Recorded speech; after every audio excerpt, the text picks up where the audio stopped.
Hola, bienvenidos. En este video vamos a hablar de un spoiler de esta serie, así que diciendo esto, comenzamos.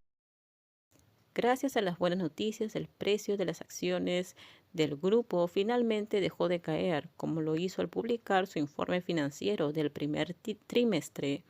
Sin embargo, la investigación de aplicaciones de tijeras genéticas sigue estancada y enfrenta dificultades.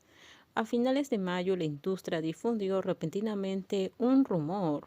El grave escándalo de corrupción llevó más de medio mes en marcha, pero nadie puede asegurar qué investigadores serán implicados. En cuanto Shen Xiaoyu se enteró, le pidió de inmediato a Chen que enumerara a los investigadores científicos corruptos que estaban a punto de ser absueltos.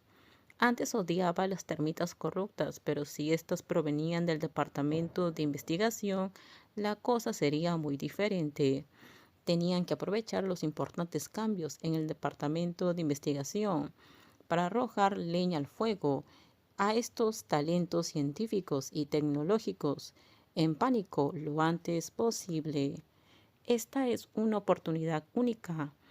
Al salir de la oficina, Shen Xiaoyu lo interrumpió de nuevo y le dijo: Secretario Chen, simplemente ocúpese de este asunto, no tiene que informarme antes de que salgan los resultados.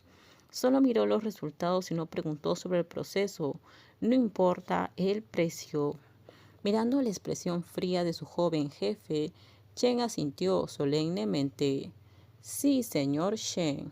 Durante la semana siguiente, Chen estuvo muy ocupado comparado con Shen Fan, quien lleva más de 10 años. Es mucho más joven. A diferencia del ambiente laboral estricto y jerárquico, el equipo siempre ha priorizado la eficiencia. Shen se esforzó mucho por sobornar a algunos empleados marginales y no ha logrado obtener información valiosa.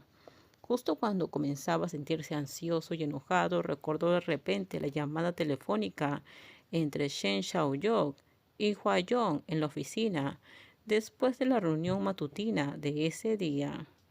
Hua Yong parecía haber terminado una reunión con Shen Wenlan y le preguntó suavemente a Shen Xiaoyu por el otro lado del teléfono que quería cenar.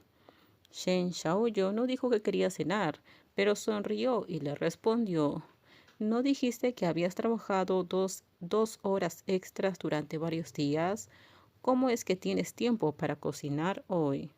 Hua Yong explicó en voz baja que salía temprano del trabajo, que toda la empresa tendría una reunión de trabajo en equipo después de las 2:30 y que planeaba escabullirse a casa primero con el pretexto de que se sentía mal. Shen Xiaoyu volvió a reír. ¿Cuándo te volviste tan travieso y aprendiste a mentir? El señor Shen te hizo perder el rumbo, dijo Hua Yong. La sonrisa de Shen Xiaoyu se ensanchó. Te hice perder el rumbo. ¿Por qué no dices que fuiste tú quien no eligió a los buenos para aprender? Es difícil aprender bien. Hua Yong, al otro lado del teléfono, parecía comportarse como una niña malcriada.